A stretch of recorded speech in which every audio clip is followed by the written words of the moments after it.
Depending on who you may ask, this image can represent a variety of themes. Some may say that it represents the importance of sexism in the 1950s towards women, while others might state that it can represent the importance of holding your ground and having your own opinion. However, no matter what kind of perspective you hold on this, overall it represents conformity. The effects of conformity can be seen everywhere. Some say this in the school place, and others say that it may be in the workplace. However, one of the most impactful elements of conformity can be seen in the government.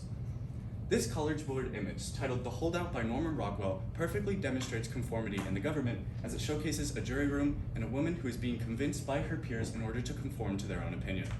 This overall leads us to the question, to what extent has the pressure of group conformity impacted the effectiveness of government? Good morning, my name is Nicholas Bechtel, and overall, after research and deliberation, I've concluded that the pressure of conformity in individuals has overall negatively impacted the effectiveness of government since the early 1900s. To begin, conformity is influenced by many differing factors, such as groupthink and, more importantly, polarization. Polarization is defined as the degree to which people's opinions are opposed and continue to differ over time. Romain Lockhart states that political sophistication of an individual is directly correlated to their influence on party-based voting. This is important because in the current government-based system, our parties are Democratic and Republican, and many vote based on this ideal. This means that voting based on parties continues to draw differences within the United States, which is further polarizing the government. Along similar lines, synchrony in groups has overall increased the phenomenon of groupthink within the United States. Mogan Naidu divides synchrony as the matching of actions in time with others. The College Board source, The Cultural Evolutionary Trade-off of Ritualistic Synchrony, showcases some of the greatest effects of synchrony, stating that fewer minority participants made an initial argument for their opinion. This is directly showcased in the graph. As you can see, for those in a synchronous group, they're less likely to state their own opinion, they're less likely to continue an argument based on their own opinion, and they're less likely to demonstrate or repeat things that they find more impactful.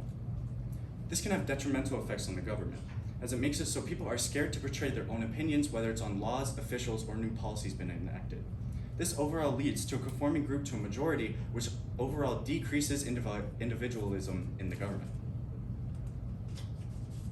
The combination of groupthink as well as polarization leads to one of the most harmful aspects to a well-structured government, extremism.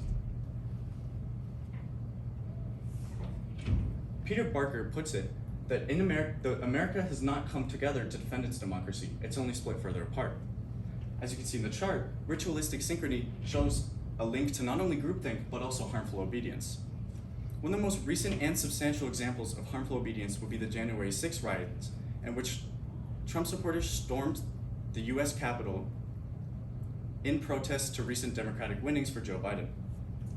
This showcases that the Trump supporters' synchronous behavior against democratic beliefs and their advances overall led to harmful obedience, as it led to a request to aggress against the Capitol.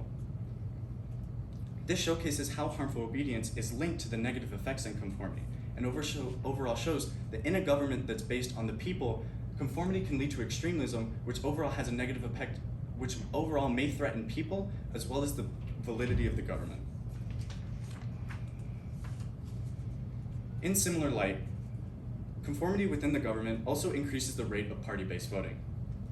These two graphs represent the 2011 and 2016 parliamentary elections, specifically in Russia. As you can see, party entropy is compared to voter turnout. Entropy is defined as the measure of fragmentation. A lower entropy value leads to a higher concentration of votes. Coleman makes important note that the 2011 parliamentary election was considered a three-party competition, while the 2016 election was considered a five-party competition. As you can see, for those with the lower number of parties, there's a more defined concentration of votes. This is important to the US because, as previously mentioned, we only have a two-party system. This means that voters are overall more likely to vote for the majority rather than other parties that may have policies that are as good, if not better, than the majority parties, such as the independent party. Furthermore, the effects of party voting goes all the way to legislature, as demonstrated here. In this chart, the ones represent the majority party within Congress, while the zeros represent the minority party. As you can see, the majority party consistently wins the Congress vote compared to the minority party. However, interestingly, The majority party continues to vote together, while the minority party, despite losing, continues to vote with each other as well. This showcases that the parties vote with each other even if they lose, and overall shows that in our current state of government, voting based on party is more important than the voting based off the policy and what it will do for the people. This can be negative to the government because it shows how the government is not reliable in its mission to support the people and instead focused on supporting political differences. Not only does it affect the government on the surface, however, the processes of the government, such as the jury and the Supreme Court, are also majorly affected. Jason Reichelt states that a lone holdout juror prevents a unanimous verdict and is certainly subject to pressure both internal and external. A great visual representation of this would be the 1957 film 12 Angry Men, in which one single man was outcasted from 11 other jurors. However, this is also where the second quote comes into play. Normative influence exceeds an acceptable level whenever it leads people to vote against their true beliefs. Interestingly, in this film, the lone juror was correct. However, had he conformed and gone against his own beliefs, the entire trial would have been deemed false because it overall led to a false understanding and conclusion. This shows that in the government, conformity within specifically juries can overall harm the validity of the government because it will lead to voting based on majority opinion rather than what is correct. Similarly, conformity leads to negative effects in the Supreme Court as well. This graph by Robert Dorff showcases the probability of a justice to switch based on the majority, if they had switched.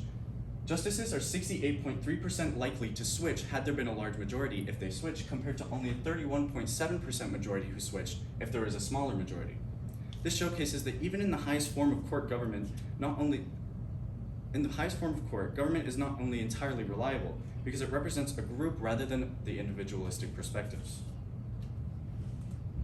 Now, of course, there are benefits to the conformity in the government. Here, we can see that while implementing innovative and agreed on ideas, it's an advantage and a positive factor that can increase performance. This is overall saying the political parties are more united. Alexis Tocqueville also states that in early forms of the government, conformity allowed us to advance and overall innovate as a nation, which allowed us to get to where we are today. However, the negative aspects overall over-influence positive aspects. In the red blocks, we can see that conformity leads to a lack of positive social correlations with the rest of the organization, meaning that political parties are more likely to agree. In addition, lack of skills and experience allow a person to use their ability. These political parties are not as likely to interact with each other, meaning that policies could not be voted on in favor of the people, but still rather based on party. There are solutions to reduce the conformity of the government, such as independent voting in private environments. However, this leads to longer election and voting periods. Negating the spread of polarization is overall the better option because despite it being difficult to control, it overall is more positive to the government. Thank you, and what questions do you have? I do have two questions for you. First up, how did your research question evolve as you moved through the research process? So originally my research question was going to be specifically on political parties. However, I found a lot of conflicting evidence. As stated in the presentation, a lot of the times conformity can either be based on political party or based on majority. Oftentimes it's not entirely based on political party, and it's a lot of differing influences. So I decided to simplify it down to just conformity in the government overall. All right, and what additional questions emerged for you as you went through your research? As I went through my research, I started to question whether or not other factors could influence conformity because, for example, in the Supreme Court, there's a different ratio of political figures within that, and that could influence how they see the vote that they are doing, as well as how they see the vote of their other peers.